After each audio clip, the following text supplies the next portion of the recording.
Proverbe 3. Mon fils, n'oublie pas l'éducation que je t'ai donnée, et que ton cœur retienne mes préceptes, car ils rallongeront tes jours et ajouteront des années à la durée de ta vie, et t'assureront le bonheur. Que l'amour et la fidélité ne te fassent jamais défaut. Attache-les autour de ton cou, grave-les sur les tablettes de ton cœur, et tu obtiendras la faveur de Dieu et des hommes. Tu auras la réputation d'être un homme de bon sens. Mets ta confiance en l'Éternel de tout ton cœur et ne te repose pas sur ta propre intelligence. Tiens compte de lui pour tout ce que tu entreprends et il te conduira sur le droit chemin. Ne te prends pas pour un sage, crains l'Éternel et détourne-toi du mal. Ce sera une bonne médecine qui t'assurera la santé du corps et la vitalité de tout ton être. Honore l'Éternel en lui donnant une part de tes biens et en lui offrant les prémices de tous tes revenus. Alors tes greniers regorgeront de nourriture et tes cuves déborderont de vin. Mon fils, si l'Éternel te corrige, n'en fais pas fi. S'il te reprend, ne t'impatiente pas. Car c'est celui qu'il aime que l'Éternel reprend, agissant avec lui comme un père avec l'enfant qu'il chérit. Heureux l'homme qui a trouvé la sagesse, heureux celui qui acquiert l'intelligence. Acquérir la sagesse vaut mieux que gagner beaucoup d'argent. Les avantages qu'elle donne sont plus précieux que l'or le plus fin. Elle a plus de prix que les perles, et aucun trésor que tu pourrais désirer n'égale sa valeur. La sagesse t'offre dans sa main droite une longue vie, et dans sa main gauche la richesse et la considération. Les voies dans lesquelles elle conduit sont agréables. Tous ses chemins convergent vers le bonheur. La sagesse est un arbre de vie pour ceux qui s'attachent à elle, et ceux qui savent la garder sont heureux. C'est avec la sagesse que l'Éternel a fondé la terre, et avec l'intelligence qu'il a disposé le ciel. Par sa science, il a fait jaillir l'eau des sources et ordonné aux nuages de répandre la rosée. Mon fils, garde les yeux fixés sur la sagesse et la réflexion, retiens-les, car elles t'apporteront la vie. Elles seront une parure pour ton cou. Alors tu iras ton chemin en toute sécurité, sans trébucher. Quand tu te coucheras, tu n'éprouveras aucune crainte et ton sommeil sera paisible. Tu n'auras pas à redouter un désastre imprévu, ni la ruine qui ne manquera pas de fondre sur les méchants. Car l'Éternel sera ton assurance, il gardera ton pied de tout piège. Si tu en as le moyen, ne refuse pas de faire du bien à celui qui est dans le besoin. Ne dis pas à ton prochain, va-t'en et reviens plus tard, demain je te donnerai, alors que tu peux le faire tout de suite. Ne manigance rien de mal contre ton prochain, alors qu'il vit sans défiance près de toi.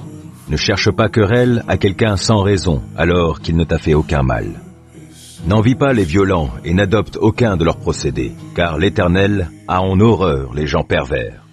Mais il réserve son intimité aux hommes droits.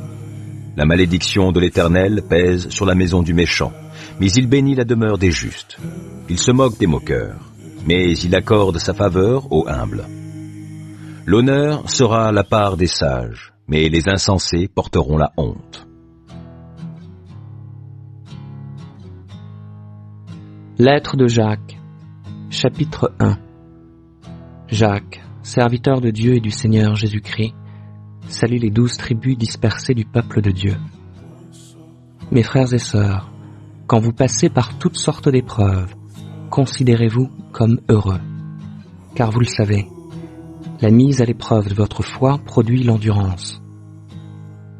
Mais il faut que votre endurance aille jusqu'au bout de ce qu'elle peut faire, pour que vous parveniez à l'état d'adulte et soyez pleins de force, des hommes auxquels il ne manque rien. Si l'un de vous manque de sagesse, qu'il la demande à Dieu, qui la lui donnera, car il donne à tous généreusement et sans faire de reproche. Il faut cependant qu'il la demande avec foi, sans douter, car celui qui doute ressemble aux vagues de la mer, agité et soulevé par le vent. Qu'un tel homme ne s'imagine pas obtenir quoi que ce soit du Seigneur. Son cœur est partagé, il est inconstant dans toutes ses entreprises. Que le frère ou la sœur pauvre soit fier de ce que Dieu l'élève, et le riche de ce que Dieu l'abaisse. En effet, il passera comme la fleur des champs.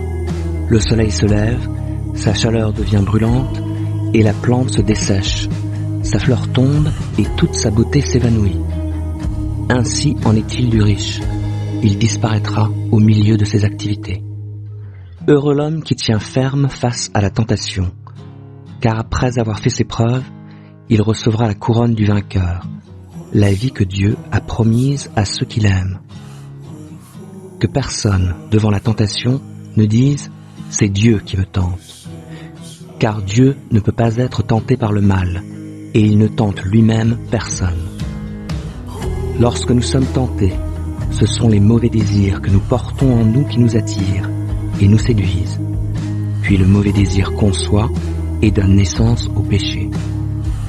Or le péché, une fois parvenu à son plein développement, engendre la mort. Ne vous laissez donc pas égarer sur ce point, mes chers frères et sœurs. Tout cadeau de valeur, tout don parfait nous vient d'en haut, du Père des Lumières, et en qui il n'y a ni changement, ni ombre due à des variations. Par un acte de sa libre volonté, il nous a engendrés par la parole de vérité, pour que nous soyons comme les premiers fruits de sa nouvelle création. Vous savez tout cela, mes chers frères et sœurs. Mais que chacun de vous soit toujours prêt à écouter, qu'il ne se hâte pas de parler, ni de se mettre en colère. Car ce n'est pas par la colère qu'un homme accomplit ce qui est juste aux yeux de Dieu. Débarrassez-vous donc de tout ce qui souille, et de tout ce qui reste en vous de méchanceté, pour recevoir, avec humilité, la parole qui a été plantée dans votre cœur, car elle a le pouvoir de vous sauver. Seulement, ne vous contentez pas de l'écouter, traduisez-la en actes, sans quoi vous vous tromperiez vous-même.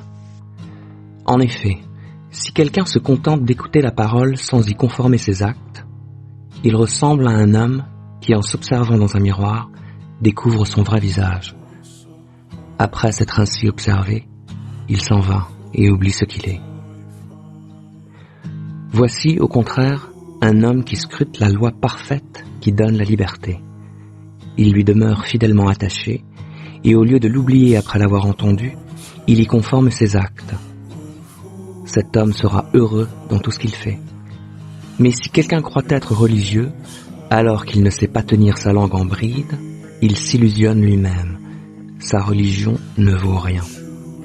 La religion authentique et pure aux yeux de Dieu, le Père, consiste à aider les orphelins et les veuves dans leur détresse et à ne pas se laisser corrompre par ce monde.